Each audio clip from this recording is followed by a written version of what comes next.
Welcome to Fearless Founders. I'm your host, Victoria Chanel, and today we have our official first guest.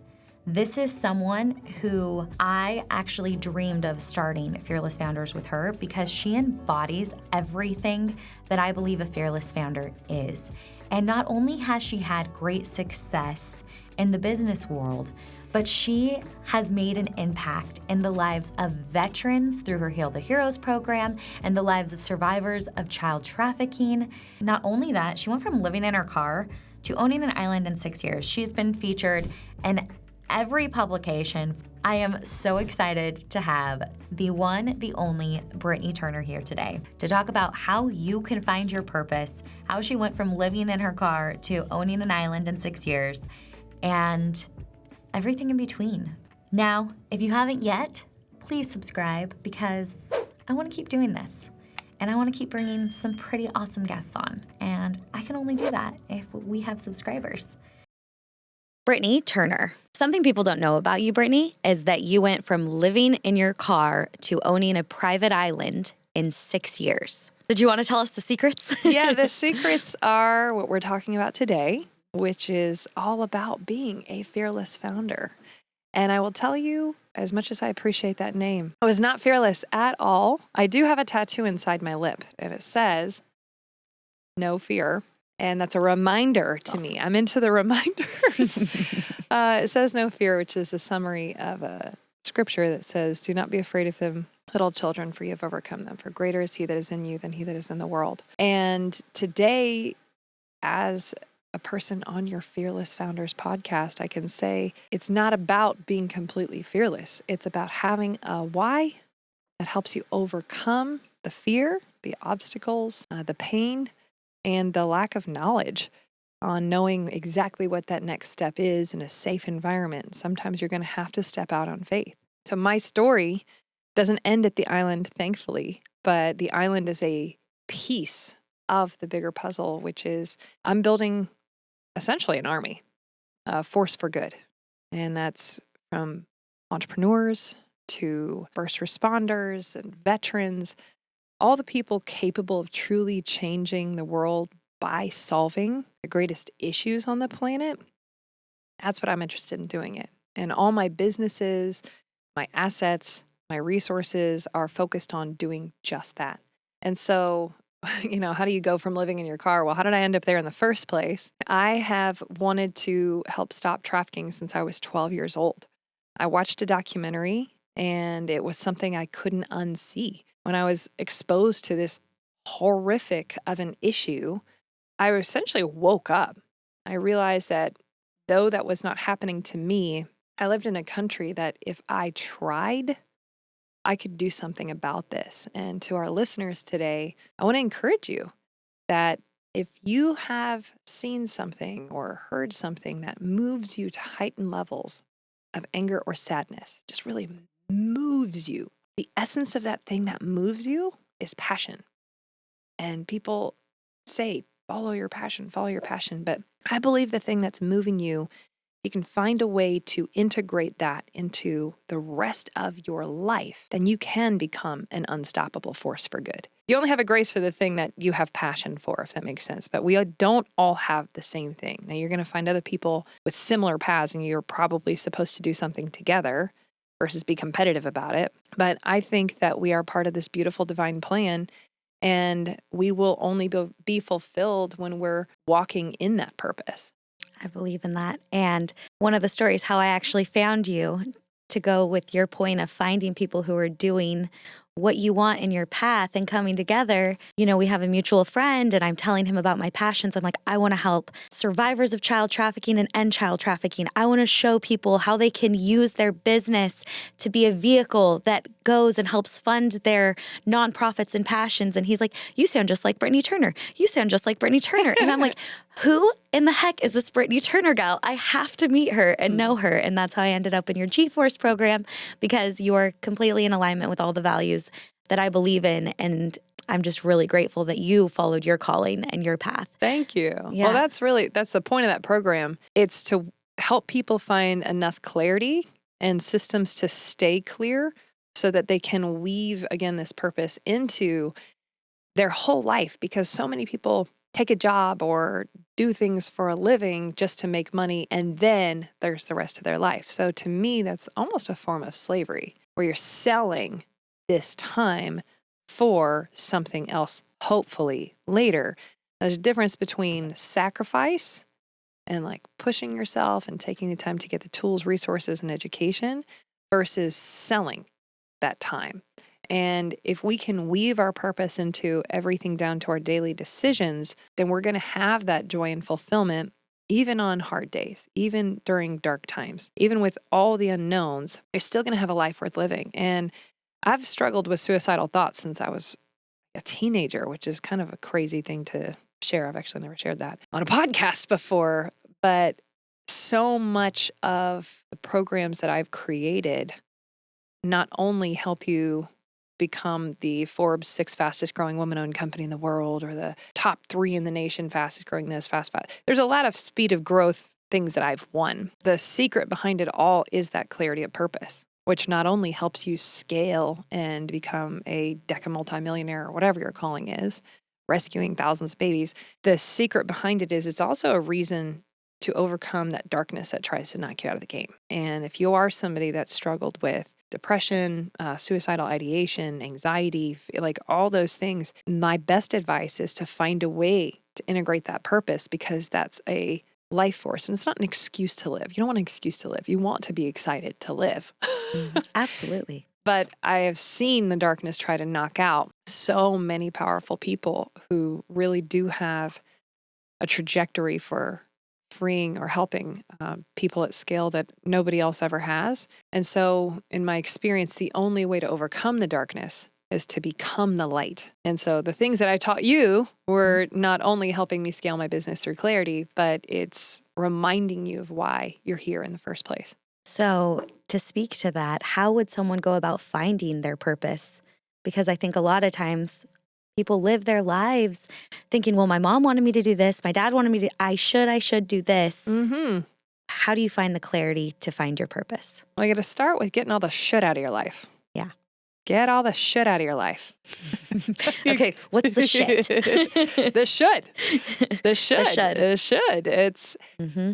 It's a made-up human construct that does many times allow people who have not taken the time to go aerial on their life, which means to pull themselves out of this, what's right in front of me, and to instead pull themselves up, try to get some divine guidance on what they were here for in the first place. For people who don't take the time to connect, to have that relationship, to get that guidance, the should makes a lot of sense. And so it's a function of society that allows us to not just drift into having no home, no food, no money, whatever. So it's not necessarily a bad thing, but for those who want to live as the author and founder of their life, there are other options. And there's an exercise that I was led to do when I was 17 years old that truly rocked my world.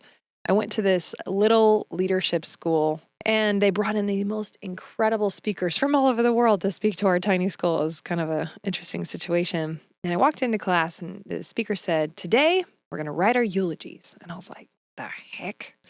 Like, well, first of all, what's a eulogy? I'm 17. He said, it's the story they read about you at your funeral. And I was like, morbid. This is weird. Why are we doing this? And he said, just do it. It was weird because I've known I wanted to save babies since I was 12. Like, that was like specifically from trafficking. That was my calling. I didn't know exactly how or where, but that's what I was going to do.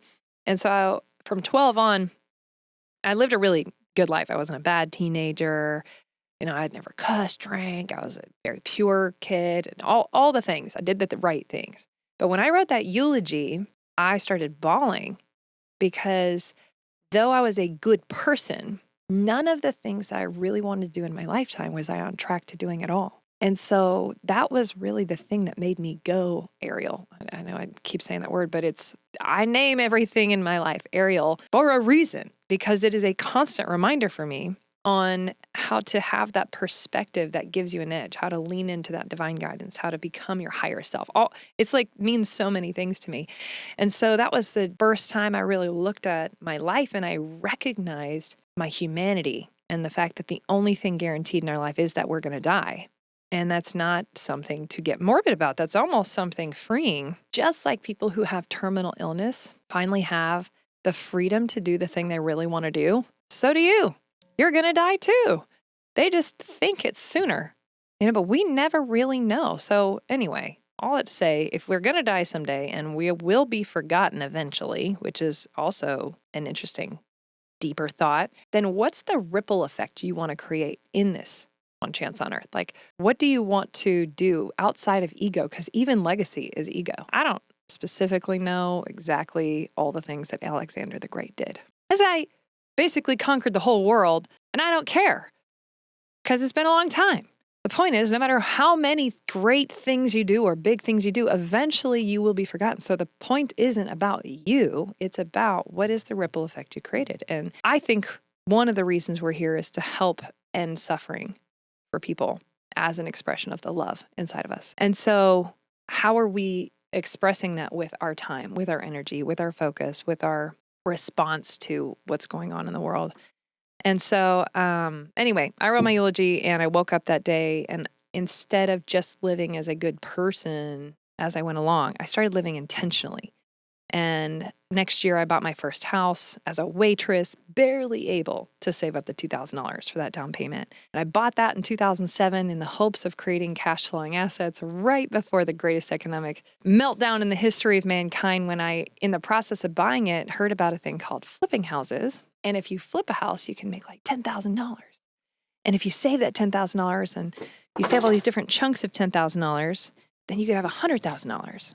If you have $100,000, you can buy an apartment complex, and then you can have your own foundation and you don't have to be asking people for money. That was the concept in my little 17-year-old head. But there was like a 3-year delay of just everything in my life crashing and burning. And that was when I learned, no matter what's going on in your life, you have to find a way to give first. The eulogy exercise is the reason we're sitting here today. When I wrote my eulogy, the one thing in it that I would regret is that if I didn't have some way that I used my voice and the messages and the knowledge and information that I learned from people, that a lot of times others won't even have the opportunity to be in the room with, if I took all of that and died with it and didn't leave it for my children or other people who could really, it could change their perspectives. That's why we're sitting here, is because of that exercise. I love that. Yeah, me too. Well, it's really interesting when you, instead of writing it from what do I want people to be impressed with, part of the exercise, because I want everybody listening to this to do it, I want you to imagine yourself in the back of the room at your funeral,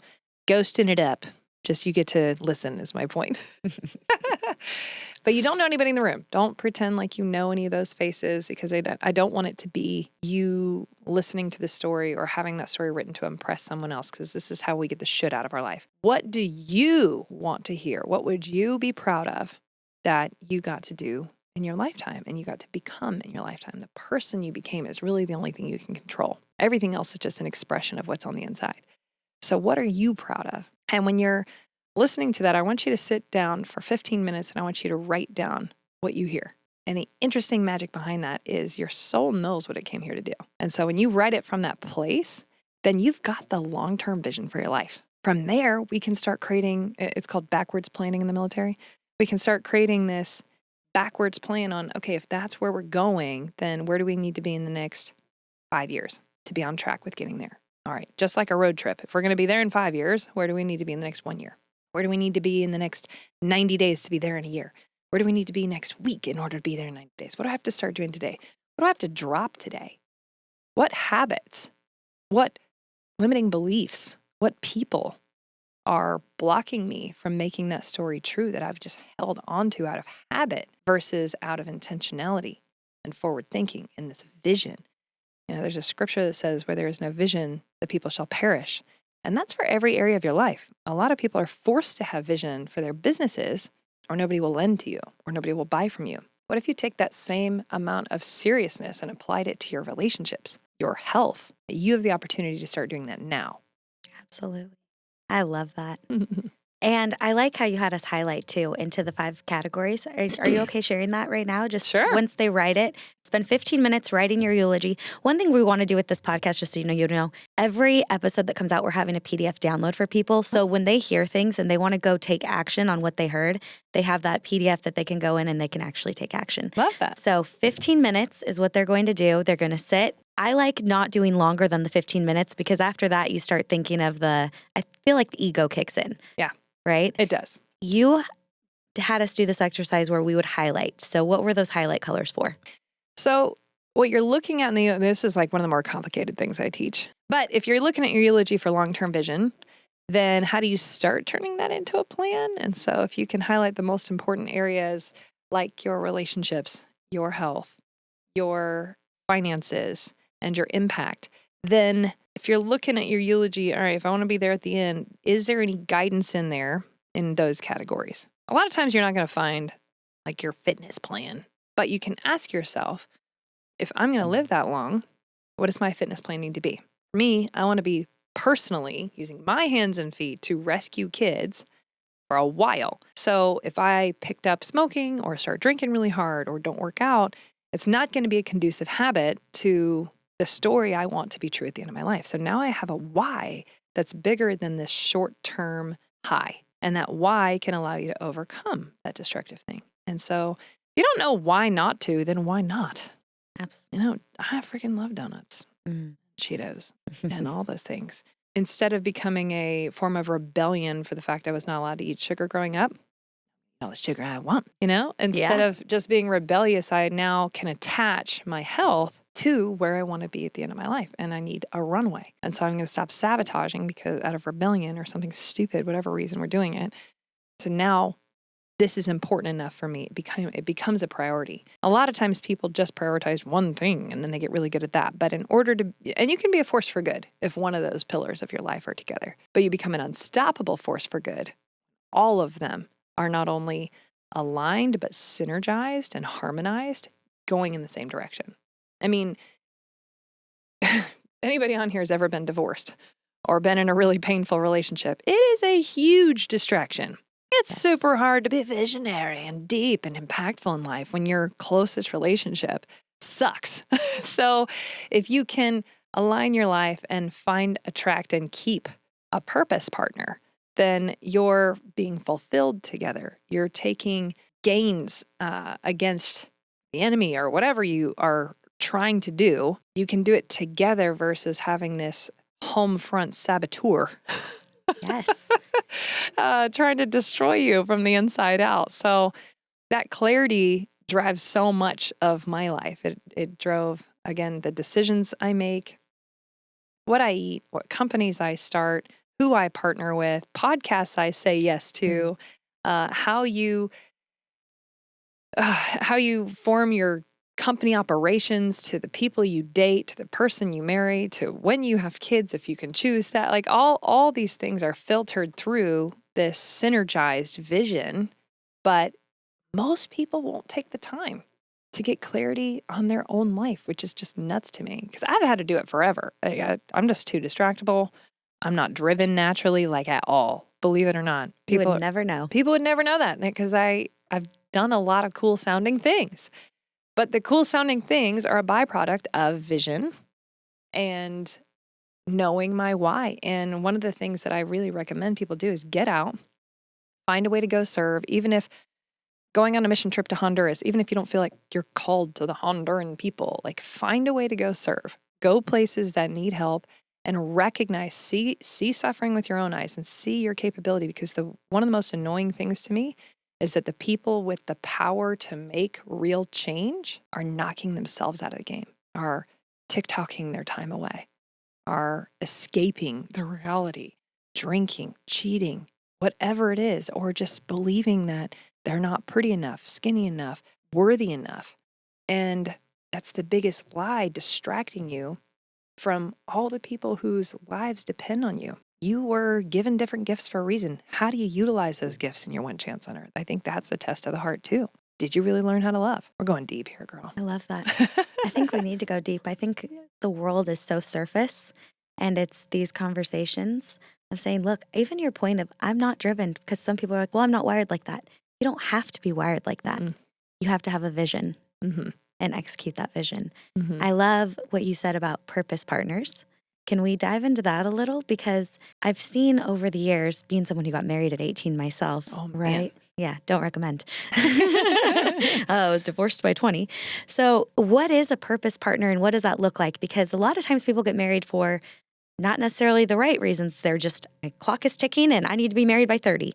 So what is a purpose partner? Is there things that you look for to find a purpose partner for those who are single or, looking for their second shot at love? Great question. I was in a 10-year relationship and he was tall enough, handsome enough, nice enough, fun enough, all these things to be a really great husband. But he wanted to be a golfer. He was passionate about golf, and golf's not bad. But my most deep inner life calling was wanting to rescue these babies from trafficking. I'm sure he cares, but that's not at all what he wanted to do with his life. And so looking at that long-term vision and not wanting to change him or force him into a whole world of things that didn't make sense for him, I recognize even this person's my best friend.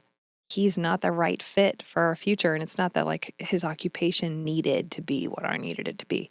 I'm going to get some haters here. I'm saying that the direction of our life, we're going to go in totally different ways. And so if you're looking to do a marriage, what is marriage? Marriage is doing life together as a partnership. Two different people, two different two different backgrounds, two different everything, trying to come together to do life together. And if you have really clear purposes and passions and drives and why you wake up in the morning, then you need to just be practical too and say is it fair to drag this person into this? Is this something you can support, encourage, or are you just going to be annoyed at them all the time? And so just asking important practical questions too. I knew I wanted to live overseas. I knew I wanted to do this full time. I knew it would require me learning all these special skills. And those weren't necessarily something he could support. And I knew I would never go to a golf game. Never. No way could I just be sitting there. I just knew it. Mm-hmm. And that's, again, I'm not hating on golfers. I just was picking my life. We didn't make sense together. And no, we didn't get married, but I did marry somebody else.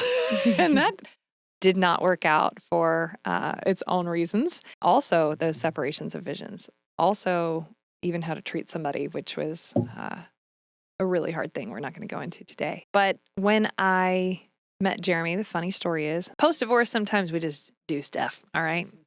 I had lived just going to say it, a pretty perfect life. I'm a good person. I've got my clarity since I was 17. I'm doing all these things. And then when that marriage didn't work out, I was like, oh, man. That sucks. Yeah. Wait, I was a good person. So. Oh, dang it, man. That got me to my knees. That was a really hard thing to go through. And so I was like, screw it. I've never just dated people before. I'm just going to date. Jeremy was a rebound date, which is funny. So we have a very long story on how we have ended up there. But I just wanted to go sing karaoke on Broadway with somebody. I'm from Nashville. I've worked 18 and 21-hour days for 7 years. And I just wanted to go sing on Broadway. And so I came up with a fake last name, Schlagenhammer, when he met me. Because I didn't want him to Google me. And I just wanted to just be a singer on Broadway. Karaoke place. So much. And so we just hung out and had fun. But we ended up, I had responded to a hurricane that had annihilated the British Virgin Islands. That was my first time going in disaster response. And I realized that most people suck at responding to disasters. They're just not effective. And so after spending a whole year helping the BVI get back on its feet, the Bahamas got hit. And so Jeremy kept asking me on a date and I kept saying no. And he knew the way to my heart, which is Indian food. I'm coming up to your office. I'm bringing you Indian food. I'm going to see you. And I was like, fine, for Indian food. I need this. So he came up to my office and he saw that on the walls was this whole plan on how to go in and help after Hurricane Dorian. And he's like, you can do that? And I was like, yeah. He was active duty Green Beret at the time. And he's like, can I go with you? And I was like, ooh, I do need the security element. Sure. So he came down and after a day and a half, we were with a different group of really not doing anything because we weren't in charge. We're just trying to follow their lead. He about had a conniption and just took over. And I was like, we got to get people to help. And he went into mission mode and like all his really attractive army skills came out and was just getting people the help they need, rescuing this and all that. And I was like, shout out. I love you. Hey. And it's not just like what he can do. It was the essence of his heart. I prayed since I was a little kid that I could marry somebody who wanted to save babies as much as I did. That was the prayer of my heart. And when I met Jeremy again, he was somebody just drinking on Broadway. So it sounds terrible, and I don't recommend doing what I did, but this is like God's laughing at us and our trying to take control of our life sometimes. And when he turned into, like, I just saw his passion. I saw how much he loved and cared about other people and was so excited and glowing at helping people. And that was something I could align with. That's something I can support. You know, I think you need to come up with a purpose for your marriage. What is the purpose of your marriage? You should have a purpose statement for everything more than just your business. You know, what's your mission of your marriage? And mine is to encourage and empower Jeremy to be everything that God has called him to be. Now, it was insert Jeremy's name. So it'd be whoever I ended up marrying, that was my marriage purpose. And so I needed to pick that person. Who do I want to encourage and empower to be everything God's called him to be? I got to believe in that person. I got to believe in that direction. I got to be interested in that direction. I got to be excited about that direction. And I want the person I'm signing up to do forever with to have a vision for their life too. If they're not having a vision for your life and you're just drinking and meeting each other and thinking each other are cute, that's not enough to change the world together. That's not enough to overcome life's storms all the time. And we do not have a perfect marriage or an easy marriage. We do a lot of stuff. But at the end of the day, I agree with his essence, and I'm excited about where his heart is going and what he wants to do. And getting back to that place of centeredness will allow you to overcome the nail biting and the little, whatever the little annoying things are, to the big things that life throws at you, if you can appreciate and love the other person's essence. I think what you said is such an extremely important thing that is not talked to ever. And it's the empower. Say it for me one more time. To encourage and empower him to be everything God's called him to be, not to change him. Yeah, I don't think you should marry those you want to change. I mean, I'm a rehabber, man, by trade. Yeah. I'm a house rehabber. That is what I did in the beginning. And I improved everything and I can see who it's going to be. So it's really hard to not do that with men, honestly. That was not what I tell people to do. It's how can you encourage and empower? Now, ladies, they will either step up or step out. They will either step up and love the encouragement, love the empowerment, or they're going to turn and try to put you down because it's intimidating to them, or they're interpreting it as some kind of like whatever, you know. Yeah. But it really does matter how you come about it too. They care about tone, apparently. It's all in the tone of voice. Tone matters a lot. But the point is, if you can find the essence of somebody and you can encourage and empower it, like before you sign up to marry them, make sure it's real, not just something you see that they don't want to do. You know, because we can see potential all day, but if they're not into embracing their potential and growing with that encouragement, then, you know, you can't change them. You don't want to. I love that. So let's give 3 things if someone's looking for a purpose partner. Empower and encourage. What's the other thing? Make sure they have a vision for their life. Yeah. Don't sign up to marry somebody and go long-term with somebody that doesn't have a vision for their long-term. That's just stupid. And what's one more? Give me one more. I feel like they need 3. Be careful of the introvert-extrovert thing. Introvert-extrovert doesn't mean you're going to get along full time. Sometimes introverts want to be at home by themselves and like cuddled up with you and not want people over. And then the extrovert's not going to like that. So it can be very hard, the introvert-extrovert thing. And another. Are you an introvert or extrovert? Extrovert, for sure. Yeah. Okay. I don't know. Maybe you were like a secret introvert. No, and I was introvert. Okay. But just knowing each other's love language, obviously, and then bedtime schedule. Morning people and night people. It's not going to work. Just telling you now, it's going to suck. Are you a morning person or a night person? Definitely a night person. Okay. But it just is a little practical thing, like to have those pre-agreed discussions and like expectations. It's a simple, stupid thing. But if one person's going to bed while one person's waking up, it's not conducive for doing life together. That's actually really useful. I love that. Not necessarily a purpose partnership agreement. So my purpose partnership tips are the same way we just went through how to write a eulogy. Write a eulogy for your marriage. Not like my marriage died. It's not the point. The point is, what's the story of our love? What did we do as a couple? What did we it's not about accomplish, but like, what's the ripple effect we created with our love? Everything from, did we have children? How did we unitedly want to raise them? What did we do as a family?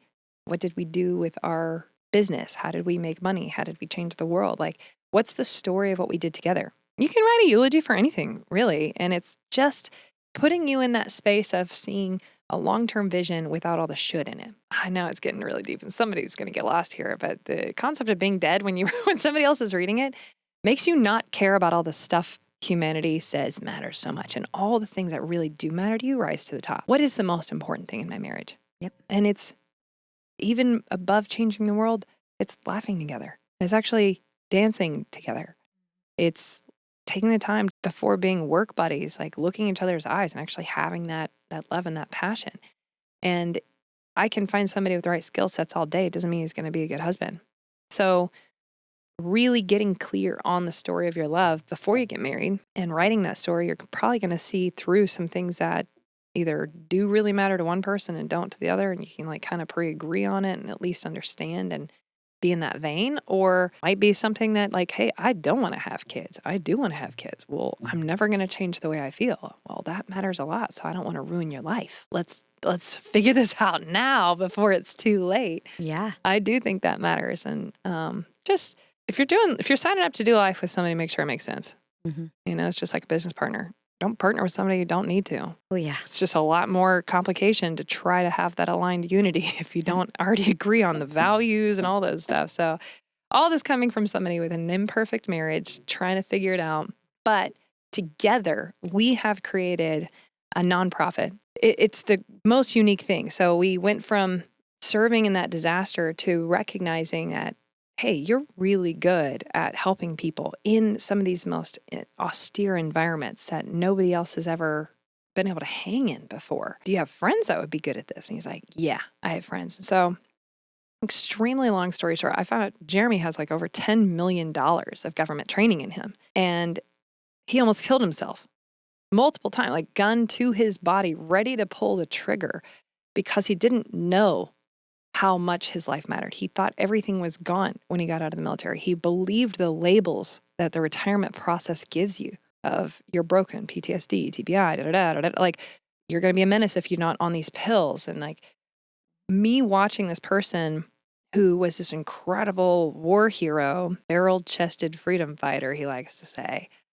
go from being this just incredible man to an absolute believing he was a zero addict, shell of a man on all these prescription drugs that the VA prescribed to him, and then being that suicidal and alcoholic, just watching the mindset, I was like, the hill. I knew nothing about the military really before. The only person I ever knew before that was a Green Beret and killed himself after leading me through this me and a whole team of people through this amazing survival school, changing my whole life, and killed himself that next summer. So I started researching it and I found out that one veteran kills himself in America alone every 84 minutes. And it's highest in the Special Forces community. And so when I read a stat like that, and then I know somebody with these skills, and then I have gone all over the world and I've seen starving babies and I've met trafficked kids and I've seen the horrors that happen after disasters if people don't come in there with the right response. And then I'm seeing the people with the skills to do it freaking killing themselves. I say, F that. Like, that's me as an entrepreneur, as a fearless founder. F that. Yeah. I'm not going to sit around and do nothing. So he married somebody who lived in their car. And what you learn when you live in your car is to take notes, okay? You take a lot of notes. Like, I've seen this issue. Let's not make this mistake again. Like, you become really detailed. My mom will tell you I'm the most messy kid she has of the 6 kids. But I became real organized living in my car because I didn't want to live in my car anymore. So I'm falling in love with this veteran who became a shell of a man who's just like, it was like talking to a robot, a dead robot. Just the worst. Like, it was weird as crap being around him. And I'm like, no. So we created a program called Healed Heroes underneath the nonprofit that we had started called Aerial Recovery.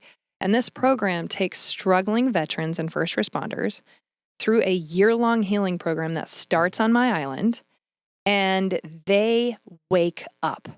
It's incredible. They wake up to realizing the brainwashing that's taken place, the lies they've believed, the horrible habits that they've created, and most importantly, that their life still matters and there's a whole community ready to embrace them and help them through, not coddle.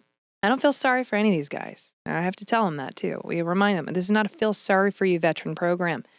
We believe in your potential and we're going to help you get past your vices as best we can to become an unstoppable force for good, because you have more power to rescue people than anybody else ever. So it's like a solid investment return. Absolutely. Well, they've already been trained for years. They're amazing. Now, we do have some additional training because, they've been trained to kill. And now we need them to be trained to save. Yeah. So it starts on the island, 5 days in this environment that we probably don't even have time to get to today, but it's an epicenter. I can't explain it any other way, but there's something so special about that land for healing, elevating, and then transforming yourself to where you can then heal, elevate, and transform the world. Like there's something supernatural about that place. When I've gone to exotic places, none have I ever been to that I'm like, I want to go there again. And I was like, I feel really called. I need to go back to the island because it does have this very special energy unlike anywhere else in the world. Thank you. It's hard to put into words. Tough to market. You need to go there. So we start them out. We do 4 platoons a year, and they start out on the island, and they're just closed, broken. They've got their stories. They've got whatever, and they transform their whole lives in 5 days. It's kind of have to go through it to believe it, but they do. A lot of them are suicidal and they find a reason to live. And then they go into 12 weeks of mentorship, and then we've got them connecting to G-Force members and in the G-Force community for the next 9 months. So it's really cool. But during that year, not only are they taking their time to heal themselves, they know why it's important that they heal. You gotta have a why for everything. You gotta have an excuse to heal. Did you know that? I didn't know that. Yeah. Why go through it? Healing isn't always easy. And sometimes you gotta rip off the Band-Aid and do all these weird things, pack the wound, fix it all up, do the surgery, whatever the healing looks like for you. It's not always fun. Yeah. And so if you don't have a why on the other side, you won't go through the work.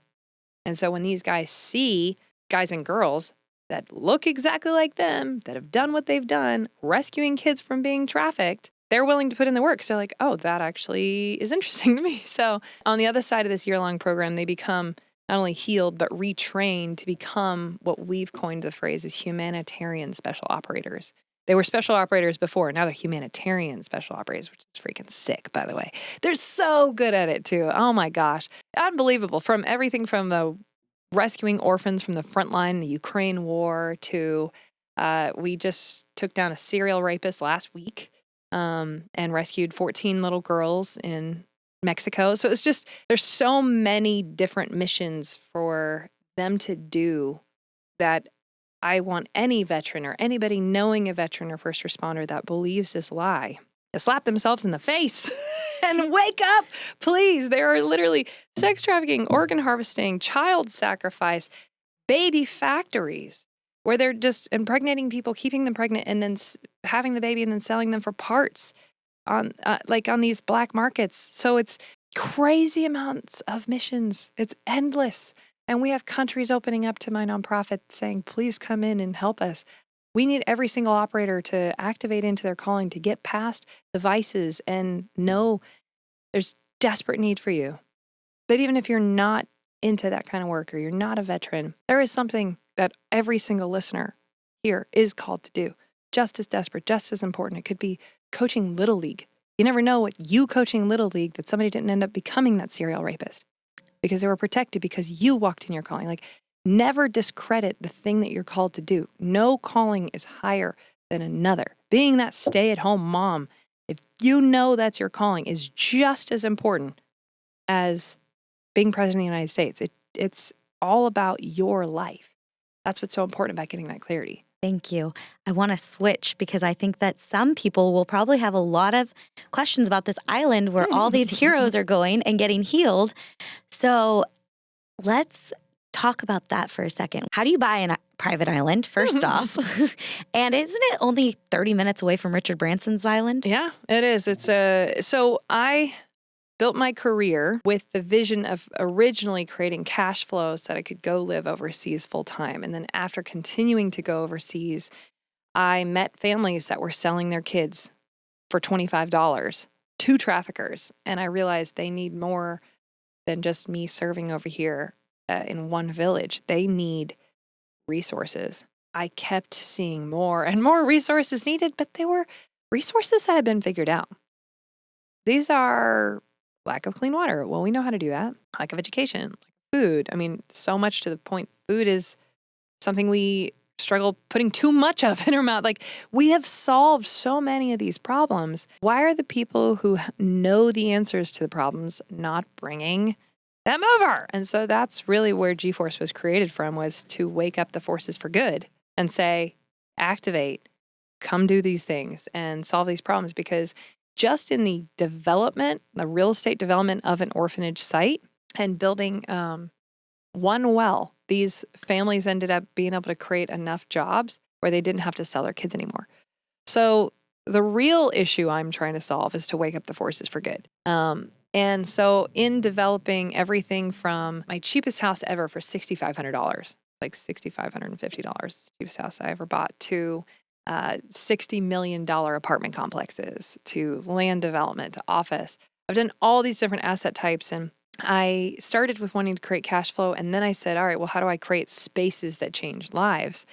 And after doing all this research, I finally said, all right, God, how do I start truly transforming these regions overseas? And I had this absolute out of heaven vision of buying an island that you would use to wake people up, essentially, like we're talking about. I was like, that's a crazy idea.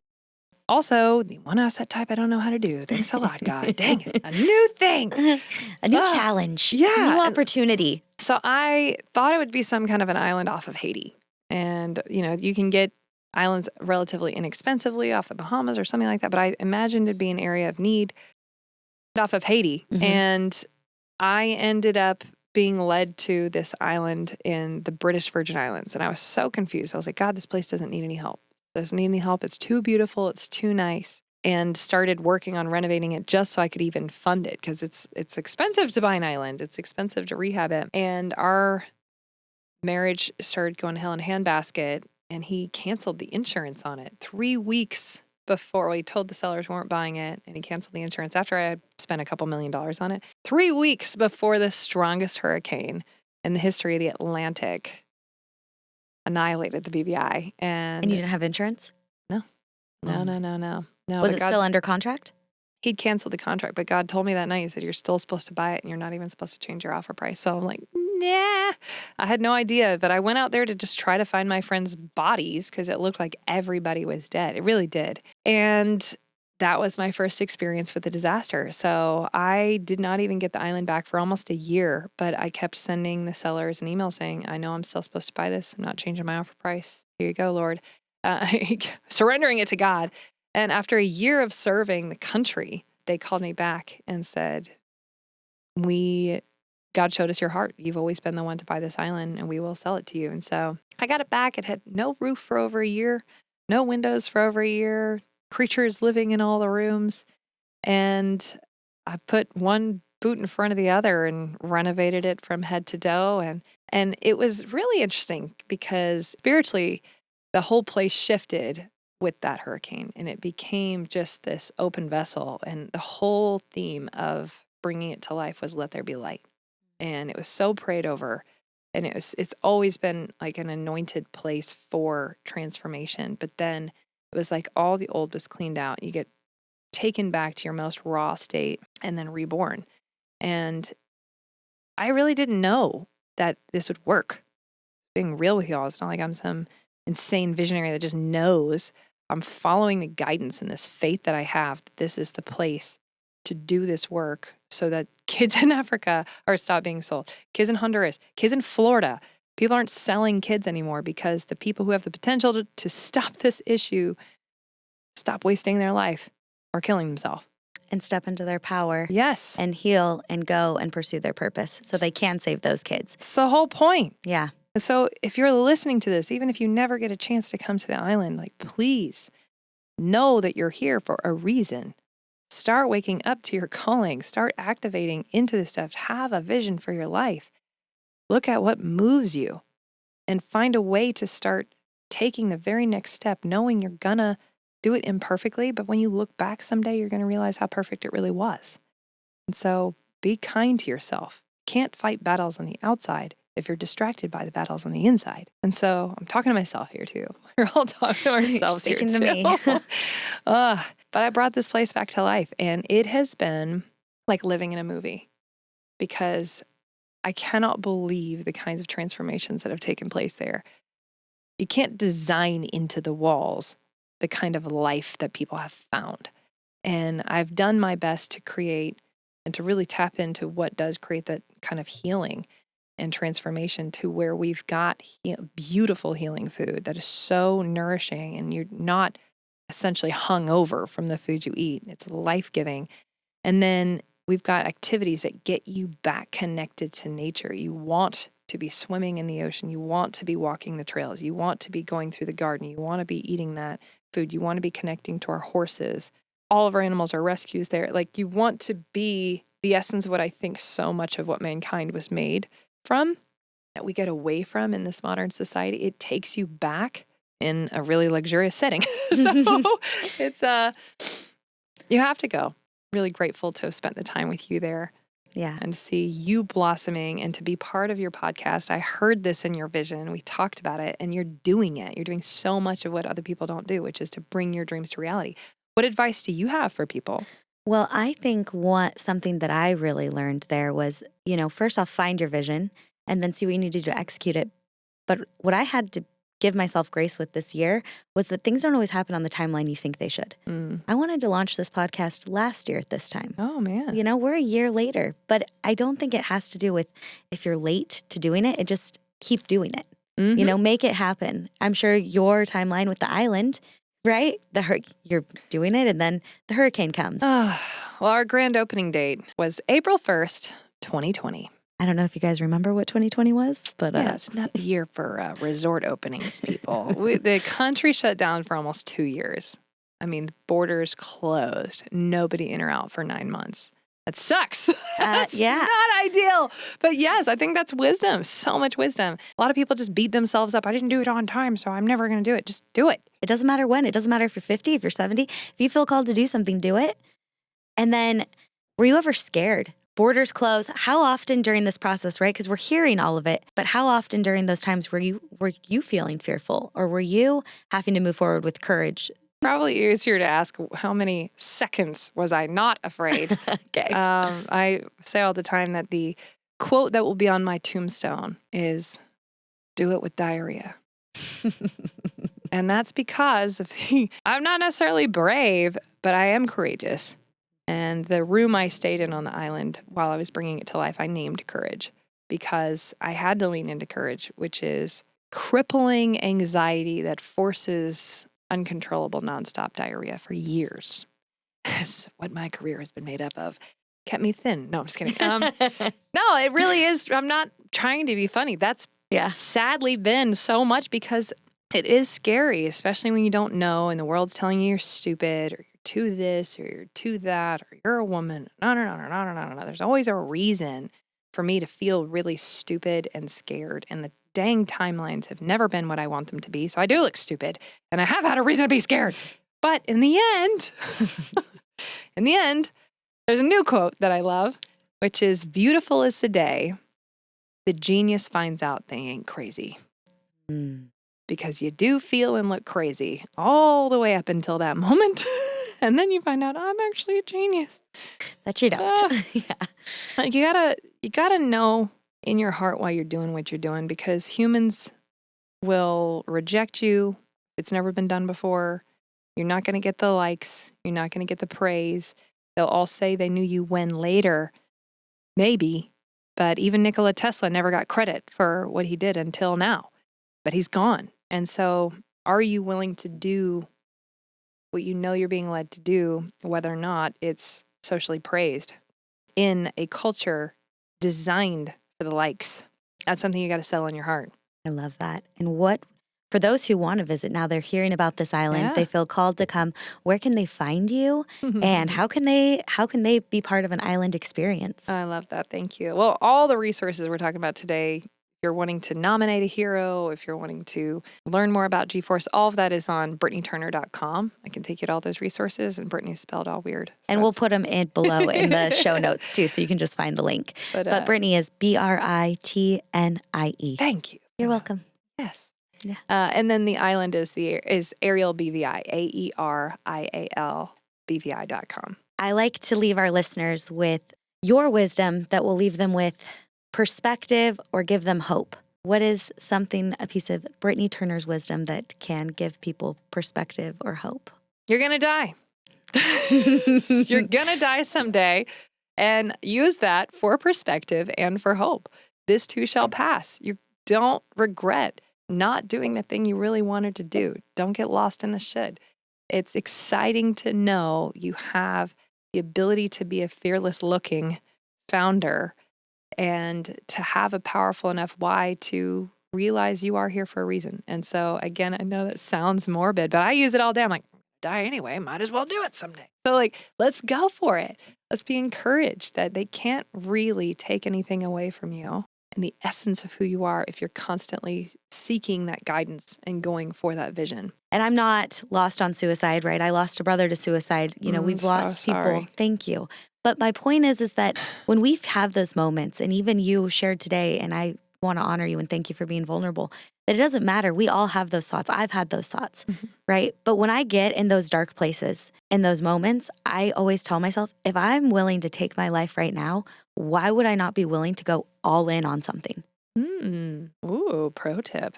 Right? Nice. Because it's like, if I'm willing to throw it all away in this moment, well, what do I have to fucking lose? Ooh. And I'm just going to go all in and just go after the dream. So I think death is a powerful perspective. If we all have one thing in common, that's it.